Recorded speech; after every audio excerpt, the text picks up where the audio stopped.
Welcome to Distillations. I'm Alexis Pedrick, and this is Innate, How Science Invented the Myth of Race.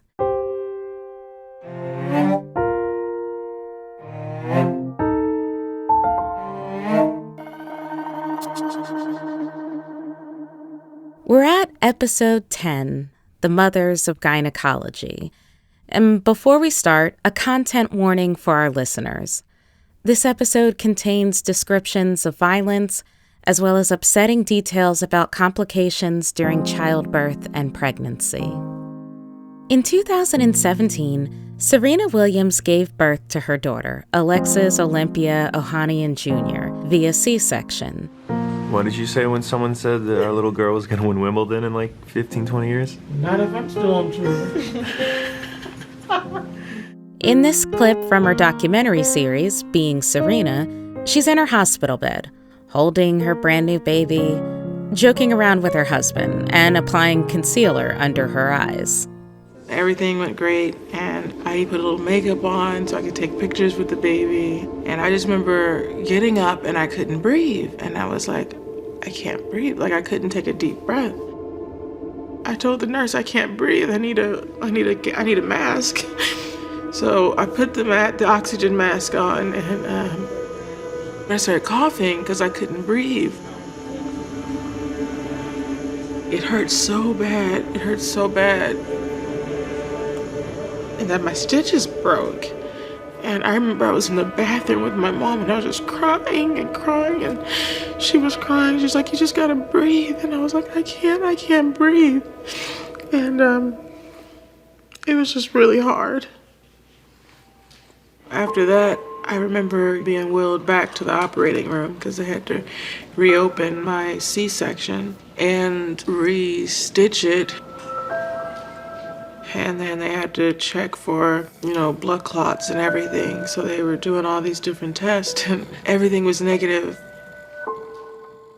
Serena had a history of blood clots.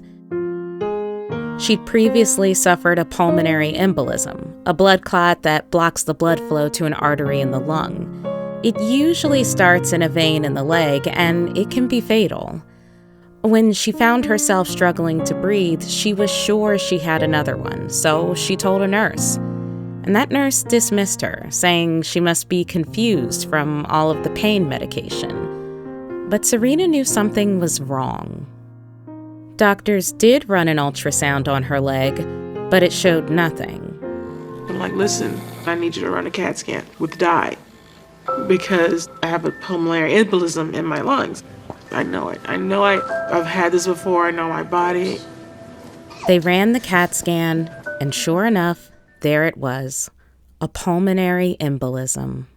Every day I was in the operating room for something different. It was one thing after another, and eventually I got another blood clot in my leg.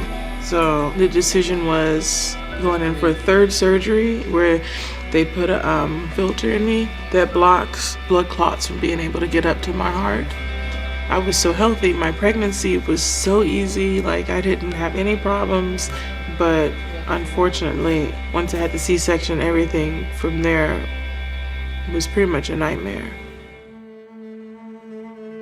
Nightmare is actually a good word, because the maternal mortality rate in the United States is abysmal. Not only that, over the past 5 years, it's been getting worse. For the purposes of this story, we're going to be using the word women, but we want to make sure we state here that we're really talking about all pregnancy-capable people. Between 800 and 900 women die from pregnancy-related complications each year. And there are huge racial disparities. Black women are 3 times more likely to die than white women. And yes, that experience extends to celebrities. Serena Williams told her harrowing birth story in Vogue magazine in 2018. Later that year, Beyoncé shared her own traumatic experience giving birth to her twins.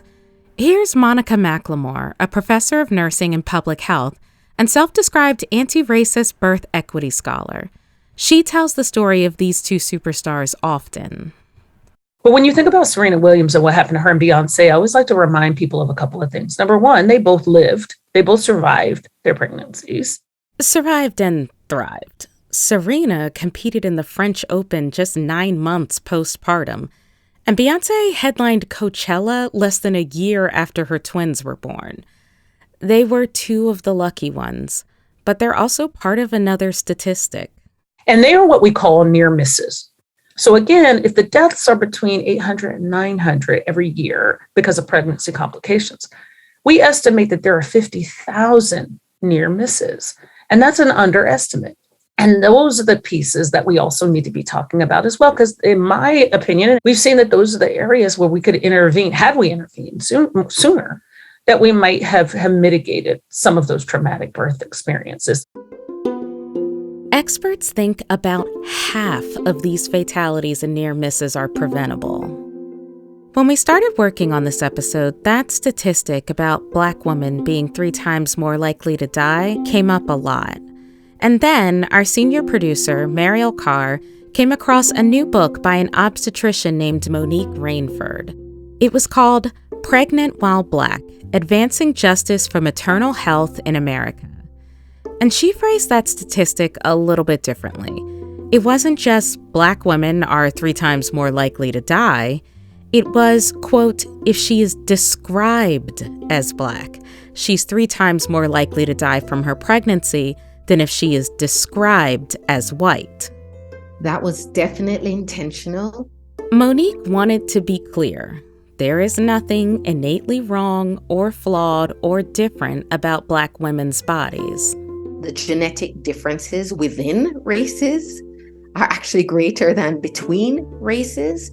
And a person who may look Black and be described as Black may have more genetic similarities to someone who looks white and described as white than they do to someone else who also looks Black and is described as Black. The problem isn't race, it's racism. But what does that mean? Are we talking about individual doctors who are overtly racist and mistreat their patients? No, though clearly that does exist.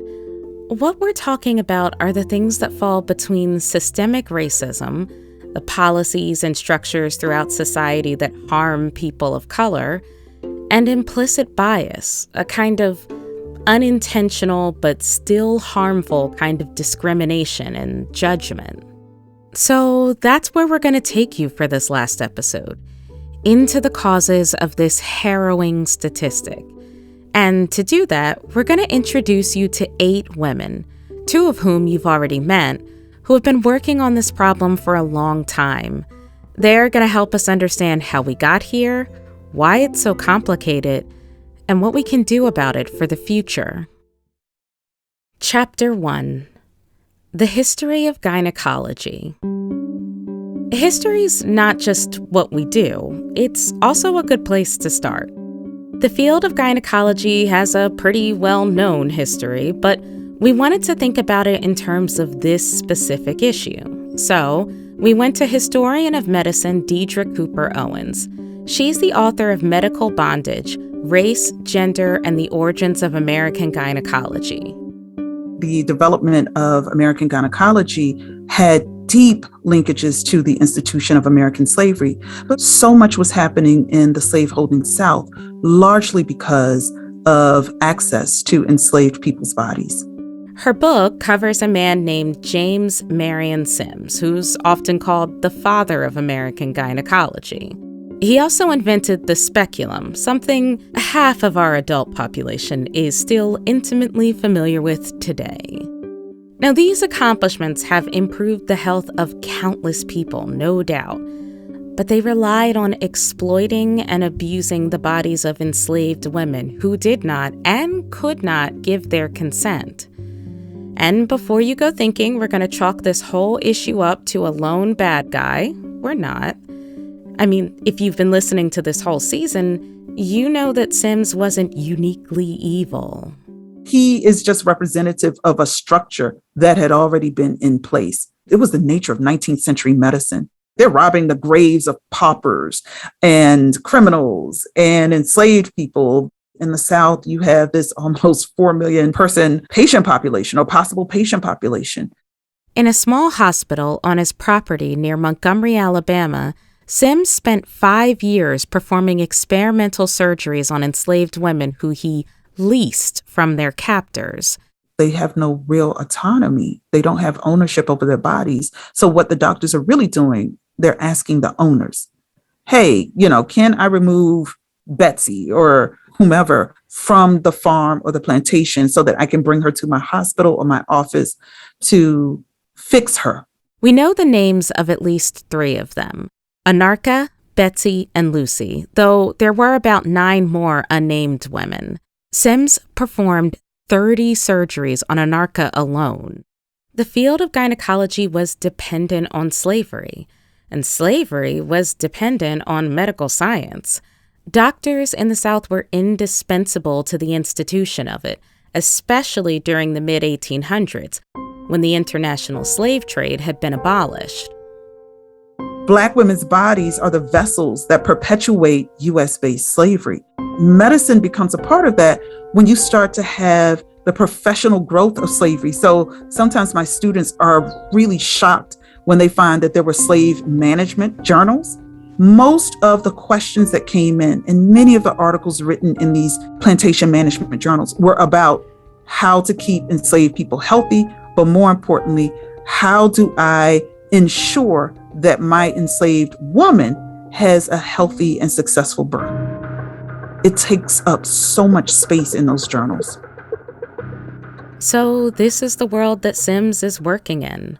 One where the myth that Black bodies were innately different from white bodies was pointed to as justification for enslaving human beings and used as an excuse to experiment on them because of a belief in what Deidre Cooper Owens calls the medical superbody. Here's how she explains the concept. These bodies were exceptionally strong physically. They were almost masculinized bodies. These bodies could withstand pain, all of these kinds of things. So it's a super body in that sense. But at the same time, it's a devalued body. This idea that Black people don't experience pain has come up a lot this season. It showed up in episode 2 when historian of medicine Rana Hogarth described how founding father Benjamin Rush pushed the theory that Black skin pigmentation resulted from leprosy.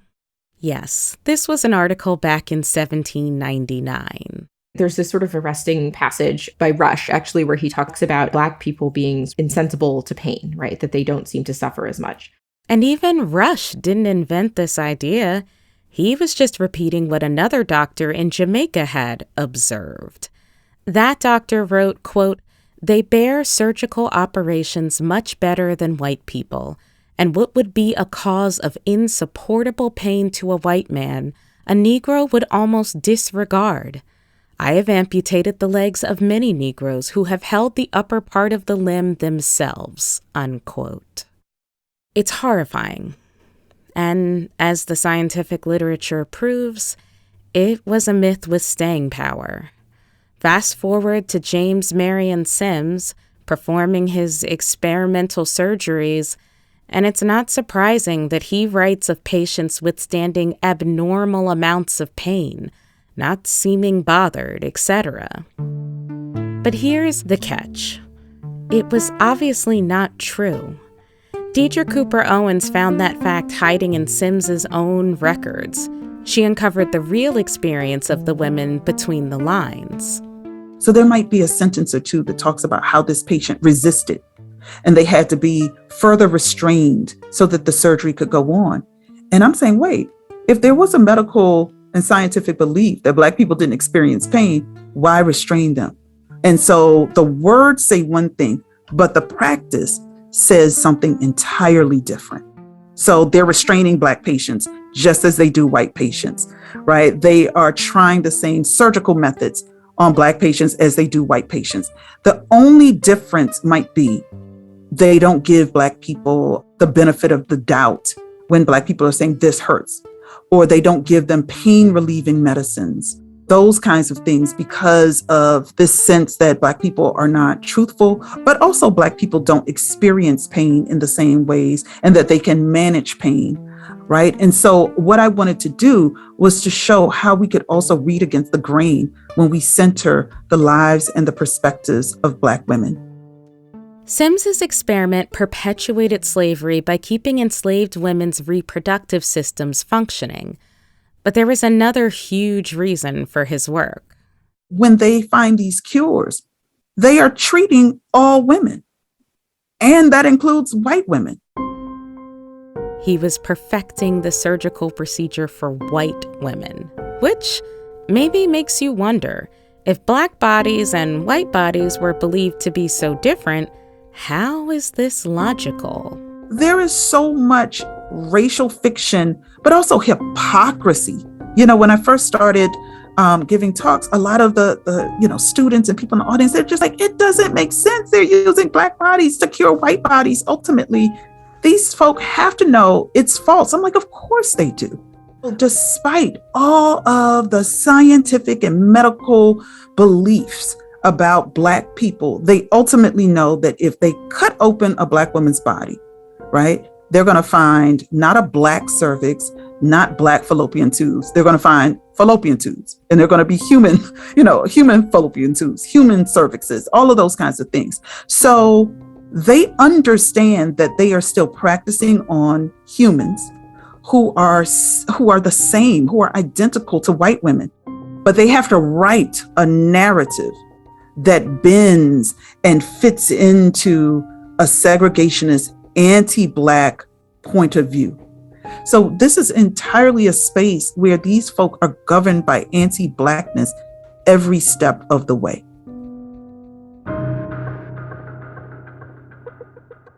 Chapter 2. Breaking Down the Causes. You met Monique Rainford at the beginning of our story. She spent many years as a full-time practicing obstetrician, but recently turned her energy towards solving this problem. Sometimes a cause chooses you. You do not necessarily choose the cause. I didn't know this is what I was going to do with my life, to be quite honest.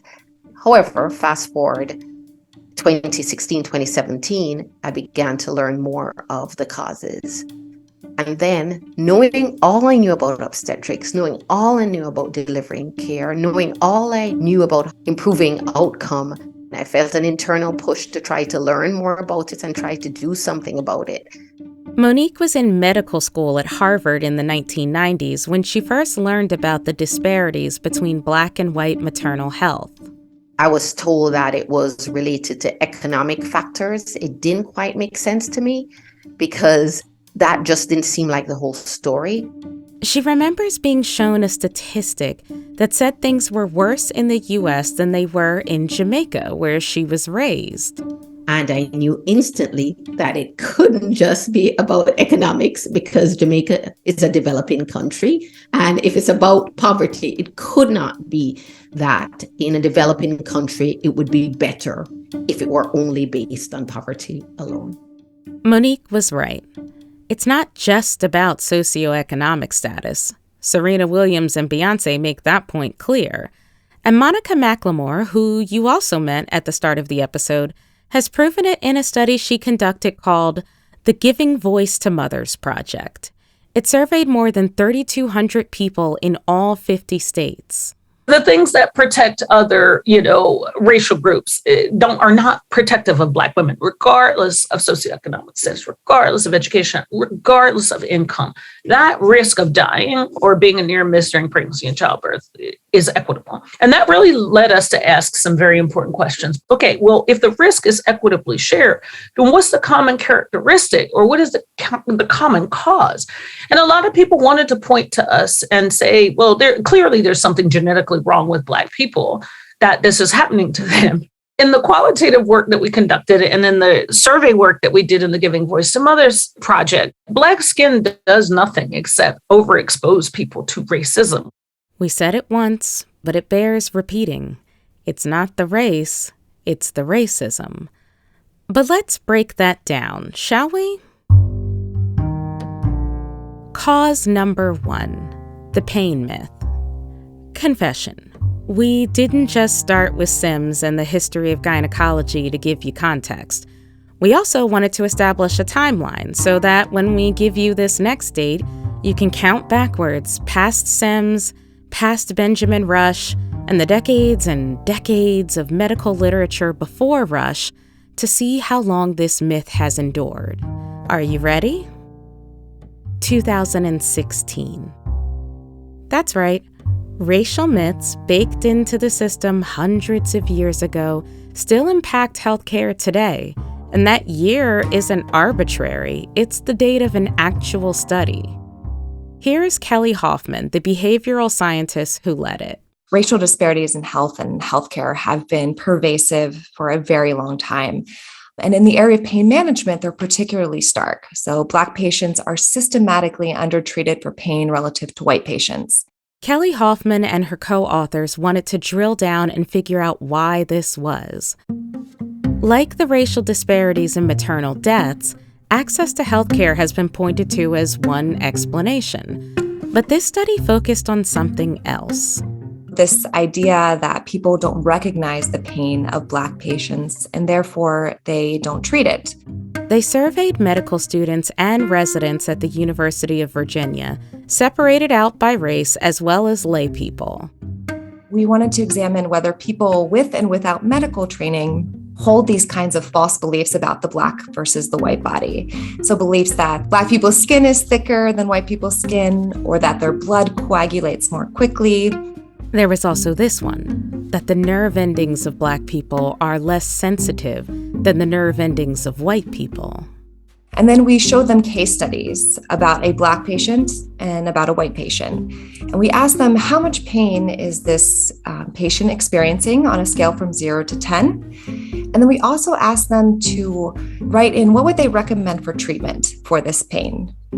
And so we had a few surprising findings. So one was just the sheer amount of endorsement of these false biological beliefs.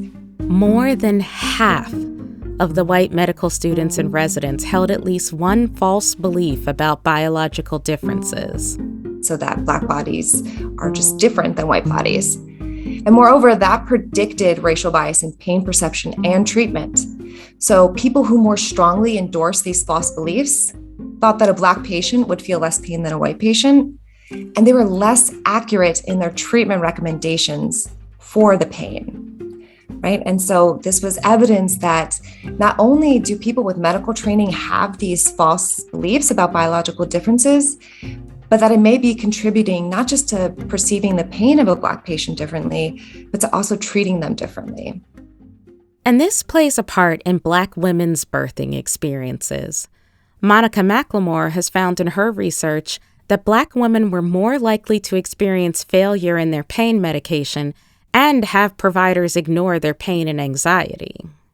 And Kelly Hoffman's study didn't only come up when we talked with Monica, it actually came up in most of our interviews. Here's Rana Hogarth. Yeah, when that came out, some people were shocked, and then there were the historians of medicine who study race who were not shocked. I will say, though, that I don't know that the residents or the folks that were actually surveyed, if they are familiar, like what medical literature they're familiar with, or if this is just sort of hearsay. Like, I tend to think it might be just things they've heard in the ether. Like, I don't know that they have actually read a text or a dermatology book or something that literally is still perpetuating these kinds of ideas. That actually makes it more terrifying to me, that it's sort of lore, right? That I can't pinpoint an origin. It sounded like something that people would believe. This is my whole thing about the uncritical acceptance, where if somebody says, oh yeah, I heard that their skin is thicker, or I've heard that they don't suffer as much, at that moment, it's not the moment to shrug. It's the moment to say, wait, what? Where are you getting that from? Monique Rainford told us that she too was familiar with the study. And it's disappointing, I should say, not shocking to me anymore, but disappointing. But the studies have shown that healthcare professionals have the same level of implicit bias as anybody else. And that's why it's dangerous. Cause number 2, medical mistreatment. The World Health Organization has called maternal deaths in the United States a violation of human rights. and they point to mistreatment in maternity care as being part of the problem. When Monica McLemore did her survey back in 2019, the study defined mistreatment as being shouted at or scolded by a healthcare provider, healthcare providers ignoring and or refusing requests for help, or failing to respond to requests for help in a reasonable amount of time, violations of physical privacy, healthcare providers threatening to withhold treatment, or forcing people to accept treatment that they didn't want. Keep those definitions in mind. Now, how many people reported mistreatment in her survey? 1 in 6. However, when we drilled down to race and ethnicity, the statistics got even worse. So when we looked at it for Black and Native Indigenous individuals, they were 4 to 5 times more likely to experience mistreatment. People reported not feeling heard or not being listened to, and they had to ask repeatedly over and over for things like, there's something wrong in my body, I need, pain medication, there's something not right in my legs, so that was the not being listened to, not being heard. If a Black woman says, no, I don't feel comfortable with that person is not treating me well. Oh, they didn't mean that. Oh, don't worry about that. No, that's not really happening. Oh, what you feel. Oh, you didn't really feel.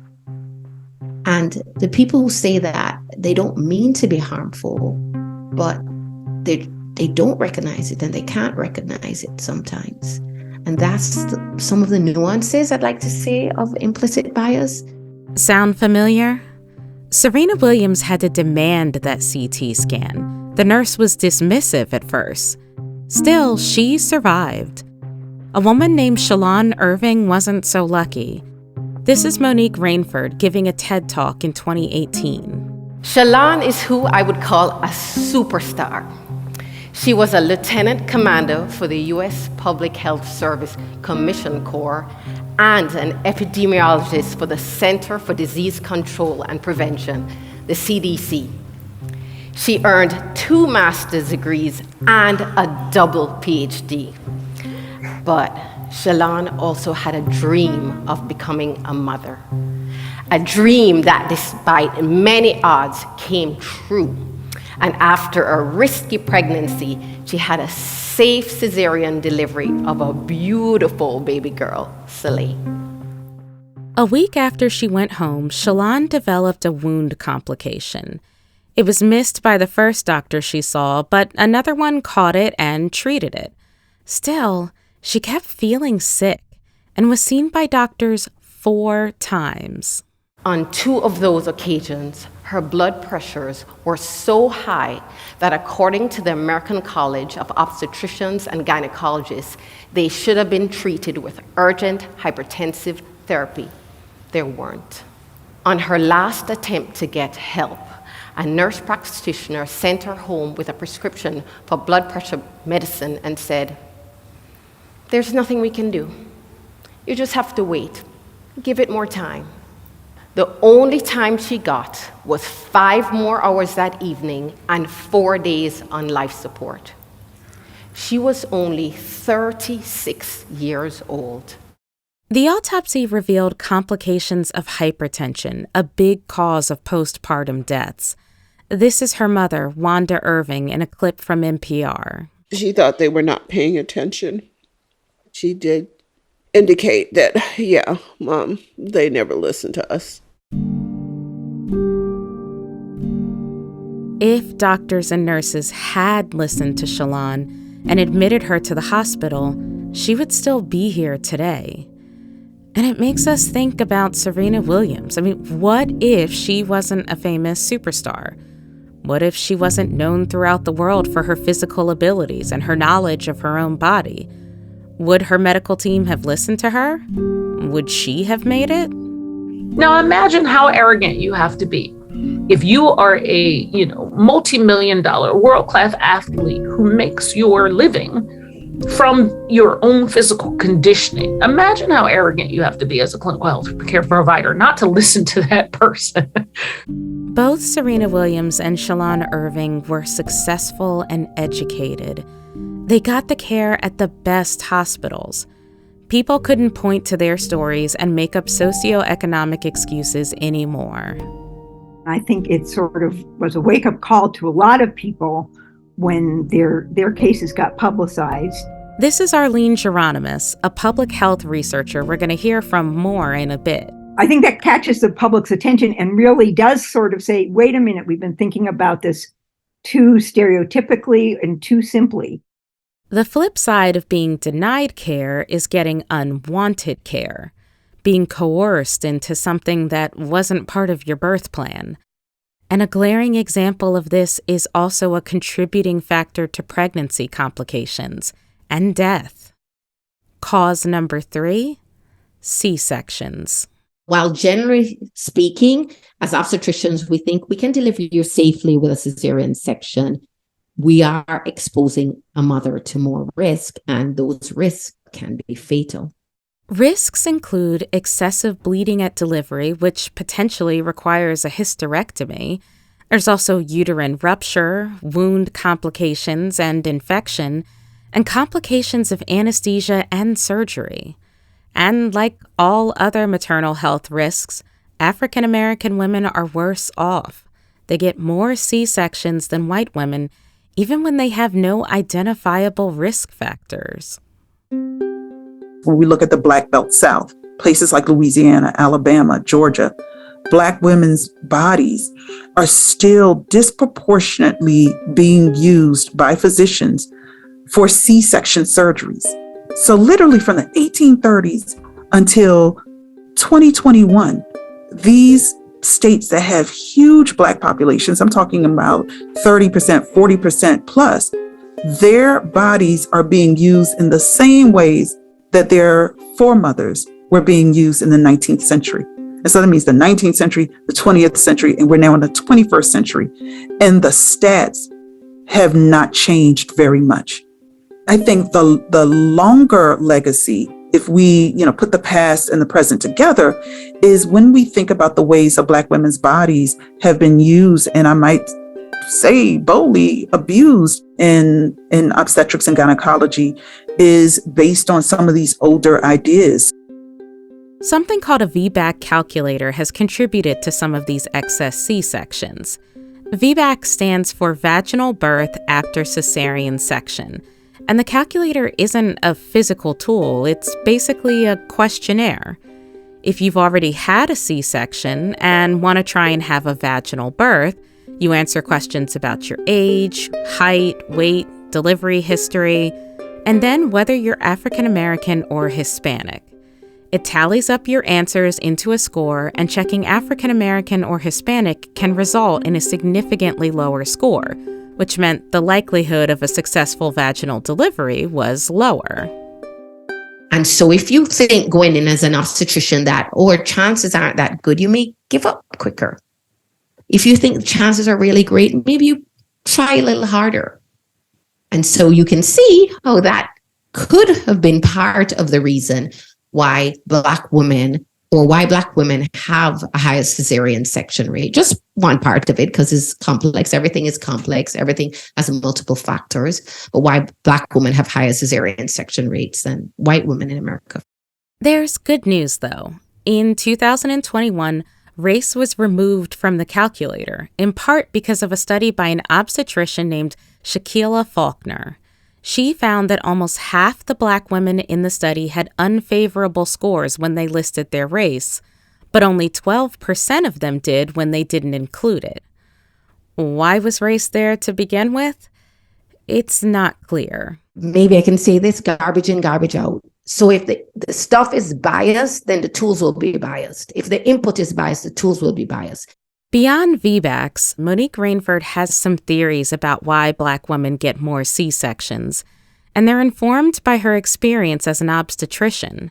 She says that waiting for a laboring woman to give birth takes time and patience, And since obstetricians likely have the same level of implicit bias as other health professionals, which is the same as everybody else, maybe those biases lead to them not giving patients their, well, patience.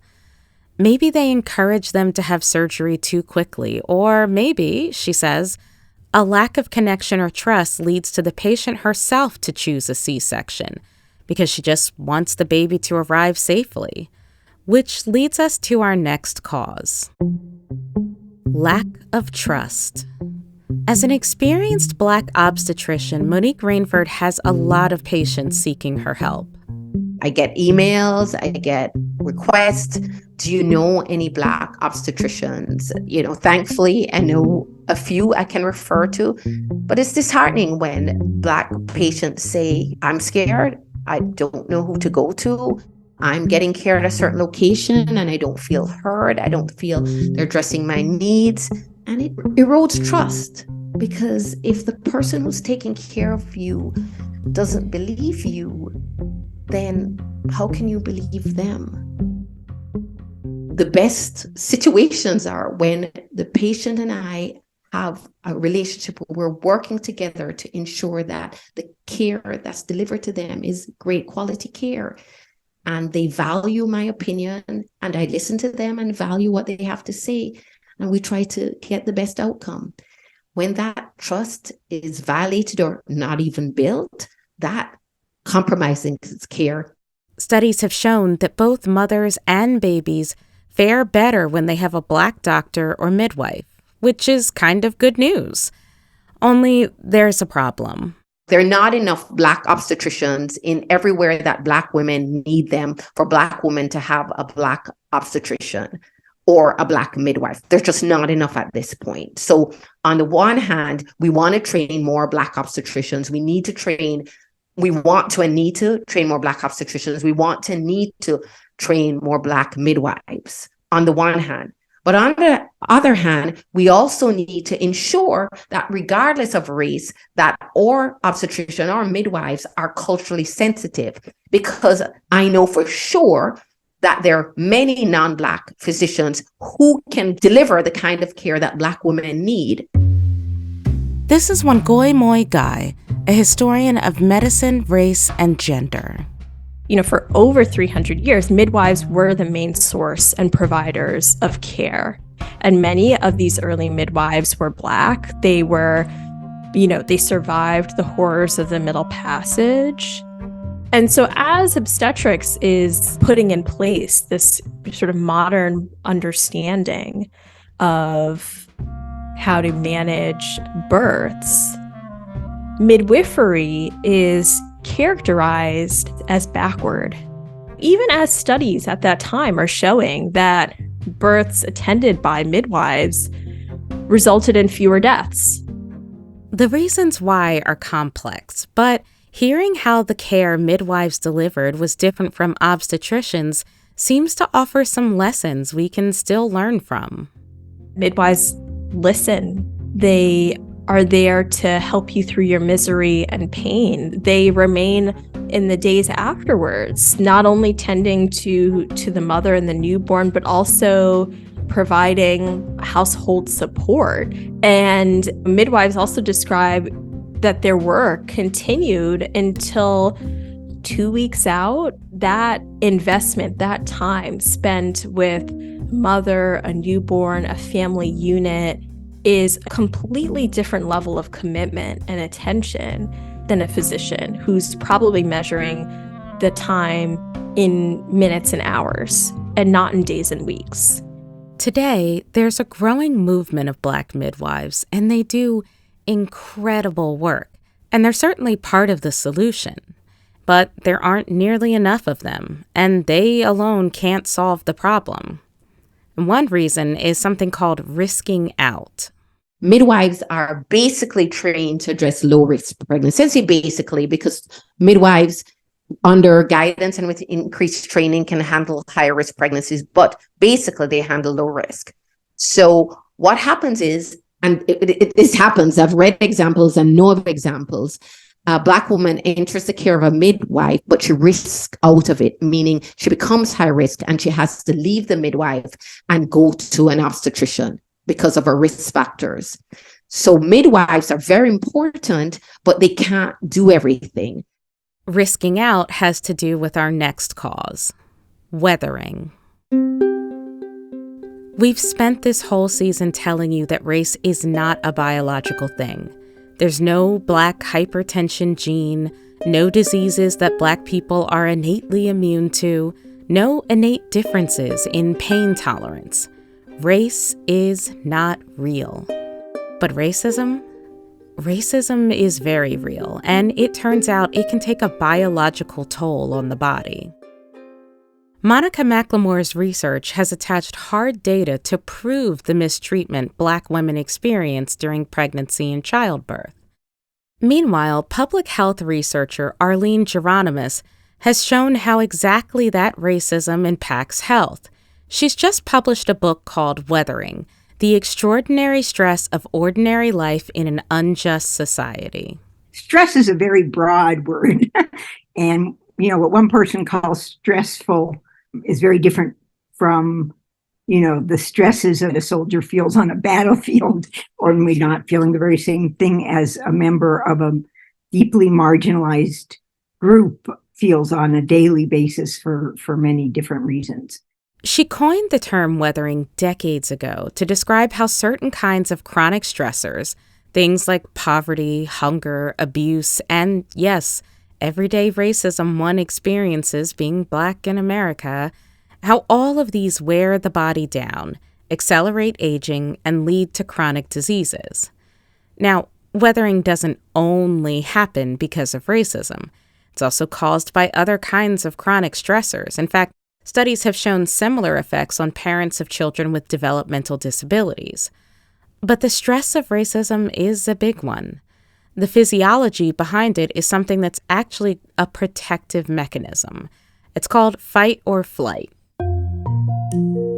The kind of archetypal story is you're on the savannah and, some wild animal comes lunging at you and automatically, so it's not conscious. You're scared. So I'm not saying you don't perceive that animal, but you don't consciously set off these physiological reactions, which are aimed to make it more likely for you to be able to survive that attack, either because you flee or you fight successfully, or even if you're mauled to some extent, your immune system has been mobilized, so you may survive even the attack. This is what's happening inside your body. Stress hormones, adrenaline and cortisol, start flooding your bloodstream. And as a result, fats and sugars are catapulted into your bloodstream to give you energy to fight or run. Extra oxygenated blood is pumped faster to your large muscles, to your heart, all to help you beat the animal. But at the same time, your other organs and tissues aren't getting the same kinds of nutrients. And if you're pregnant, neither is your fetus. That's meant to be turned on once in a great while in an emergency, and then it lasts for 3 minutes-ish.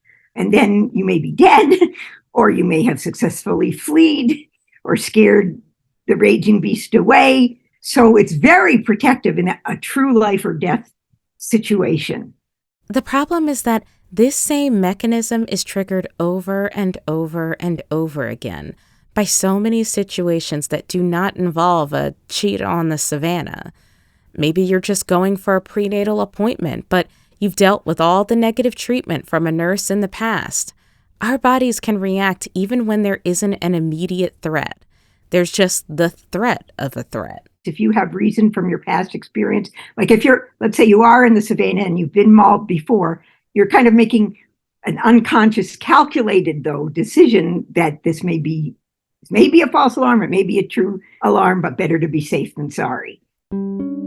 This anticipation of a threat, walking into a space where you don't know how you'll be treated, and you have to be vigilant in case you're under threat, it provokes this same response.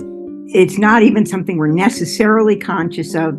And even if we're conscious of the original stressor that provoked the physiological stress reaction, that reaction can continue well beyond the event. And in our sleep, for instance, if our heart rate is elevated, it can stay elevated while you're sleeping.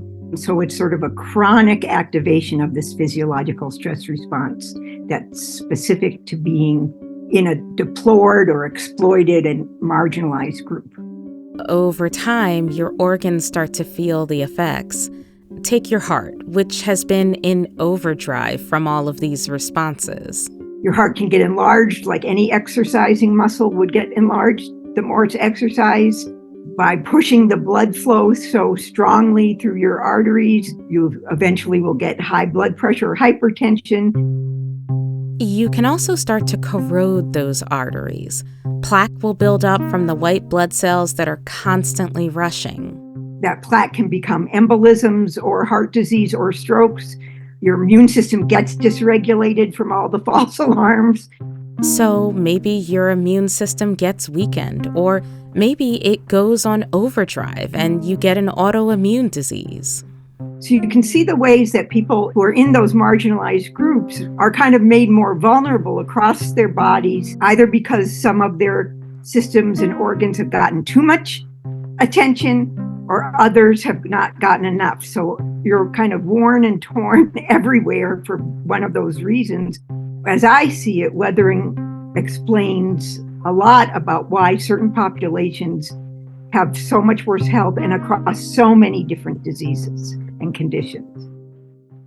Chapter 4. How do we solve it? Like we said earlier, there's no one easy solution. For this story alone, we talked to 3 historians, 2 public health researchers, 1 behavioral scientist, an obstetrician, and a midwife. And we need all of their work. We need everyone to help solve this problem. And it might seem like a tall order, but we're feeling hopeful. Here's the midwife we spoke to. My name is Annie Johnson, and I'm a nurse midwife, and I live in Portland, Oregon. The midwifery clinic that I work for started in a trailer in the parking lot of the hospital. So there are a bunch of nurse midwives that showed up and were like, we want to take care of patients here. What patients can we have, basically? And the doctors were like, there are all these poor, mostly Black women who live in this neighborhood and they don't pay anything, basically. Like, we don't want to take care of these patients because their insurance isn't worth anything. And the midwives were like, great, we want to take care of them. Her clinic, Legacy Medical Center, since moved inside the hospital, but they're still taking care of the same kinds of patients. Annie is African American, and she's experienced all these biases, implicit and not, in her own healthcare. She's only one person, but she believes midwives are a solution to this long legacy of racism. One thing the clinic does is take communication very seriously. We have a practice where you can call and talk to a midwife 24 hours a day, every single day of the year. Like, that's what, when you're caring for people who are busy, who don't have a lot of money, who don't have transportation, what they need is for you to pick up the phone when they call. And I think that that makes a huge difference to patients, right? If you call at 3 a.m., you'll get a midwife. When somebody calls, I'm like, what do they need? What is the problem that they're noticing? What's the information that they have that I don't, that's going to allow me to take care of them? And I think in a lot of other health systems, it's just way more complicated to get to a person that's going to help you. And they are accessible, literally. We have transportation for people. We have cabs. We have medical transport. We have food bags in our clinic now that we're giving out to people because people don't have food. People come to us because we have the things that they actually need. The medical system is like trying to check off all these boxes that are not important to patients, right? I'm like, if I have all your prenatal labs, right? Like, I care because that's part of my job of taking care of you, but like, that doesn't mean anything to patients. What they care about is if they're hungry and you have food and you're going to give them a grocery bag to feed their kids every single week. Like, that's what's making them come back to their prenatal appointment, not the fact that you check to see if they could be susceptible to rubella. Annie Johnson made one more point that often gets lost when we talk about how to save lives. The thing that we tell women all the time is the most important thing is healthy mom and healthy baby. And it's telling people that if we saved you and your baby, you should be grateful no matter what your experience was. And I'm like, that's not it. We had a patient who had a demise with our practice who came back, and I did her early ultrasound, and I was like, oh, you must be like, are you feeling nervous today? I was kind of assuming that she would be feeling nervous because her last experience coming to us was having a baby die and then having that baby delivered by our practice. And she was just like, I'm not nervous at all. Our family was like so held and taken care of by this practice of people while we were going through this tragedy and grief. Like, she didn't have any trauma. And I was like, that's amazing. The outcome is not necessarily the most important thing. Like, I feel like the experience of the woman and the family of giving birth is, in my mind, the most important thing. Human beings, we are so complex, and I hate that science doesn't really capture this notion that, yes, people can have hardship, people can have traumatic birth experiences, still come out of it knowing that they will develop the skills that they need in order to be a good parent. People need the supports that will allow them to take those roles on with dignity. In addition to midwives, doulas are also a crucial part of the solution. A doula is not a medical professional. They're someone who attends births to give social support. And research has shown that they lead to better outcomes for everyone. Patients don't necessarily use the same language that we use to describe things, but I know for me as a nurse, when my spidey senses are very attuned to when someone tells me that something just doesn't feel right. And to dismiss their concerns or to dismiss their claims because they're not using the same language that we would use, I think is a real mistake and a real error. That's why a lot of people talk about doulas and other birth workers as a potential part of the solution. It's not that doulas are going to solve maternal morbidity and mortality, but one thing doulas do very, very well is they can serve as that interpreter. They can help with that lost in translation of really helping to help healthcare providers really know when they need to escalate levels of care. It's another set of eyes on pregnant and postpartum. And history itself is part of the solution. Both Rana Hogarth and Deidre Cooper Owens now visit medical schools to teach these legacies of medical racism. Medical students and residents are learning where bias has been baked into medicine. The next step is undoing it, something that's already happening. Deidre attends grand rounds at various medical schools, including Jefferson University Hospital here in Philadelphia, where James Marion Sims himself was once a student. I'm grateful in the ways that physicians and nurses in particular are really being mindful, I think, of medical racism and the ways that they can dismantle it. Many of them are really doing the work because I think ultimately, who wants to see pregnant people and their children die? We want them to live. We want them to have a good quality of life. And so I am really hopeful that this will continue and there will not be the kind of fatigue around talks of race, but that we will really stay committed to eradicating these disparities. I'm an optimist in many ways. I wouldn't take on something if I didn't think I could do something to make it better, if I thought it was futile, because to put a lot of energy and work in something that you think is futile, you just can't. You have to believe. So I firmly believe, and I am committed to continuing to do work, to do what I can to make a difference and try to eliminate these health disparities. We called this episode Mothers of Gynecology. That name was inspired by Deidre Cooper Owens. One day during the writing process, she was reviewing the book with a friend at her home. When Deidre mentioned that James Marion Sims is called the father of gynecology, her friend's daughter's ears perked up. And so I guess her daughter kept hearing me say, "Father, father." And she's like, "Well, where are the mothers?" And I thought, yeah, where are the mothers? And so immediately, it made sense that these were truly the mothers of gynecology. And it wasn't a reach in the Sims case in particular, because when his 2 white male surgical assistants quit because he was failing so much at trying to repair these women's issues, he then taught the women how to serve as his surgical assistants. And so in a very real sense, these enslaved women that Sims operated on and also made to labor as nurses and surgical assistants, they helped him develop this medical branch. They helped him develop the surgical repair for what today we call obstetrical fistula surgeries. And so I think they very much need to be recognized in their roles as the mothers of American gynecology. It kind of balances the scales. So who's coming to save the day? Well, turn and look at all the women we've introduced you to in this episode. They're the daughters of gynecology. They're solving the problem. How much more future-facing can you get? In fact, that's what we want to leave you with for the season. Yes, science invented the myth of race, but science is done by people.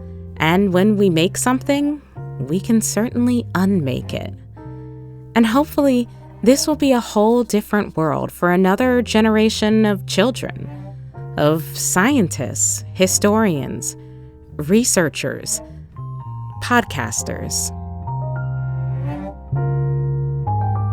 This episode was reported and produced by Mariel Carr, and it was mixed by Jonathan Pfeffer, who also composed the innate theme music.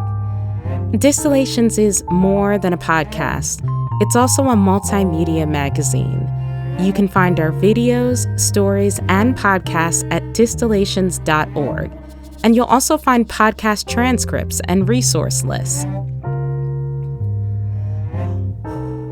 You can follow the Science History Institute on Facebook, Twitter, and Instagram for news and updates about the podcast and everything else going on in our museum, library, and research center. The Science History Institute remains committed to revealing the role of science in our world. Please support our efforts at sciencehistory.org/givenow. I'm Alexis Pedrick. Thanks for listening.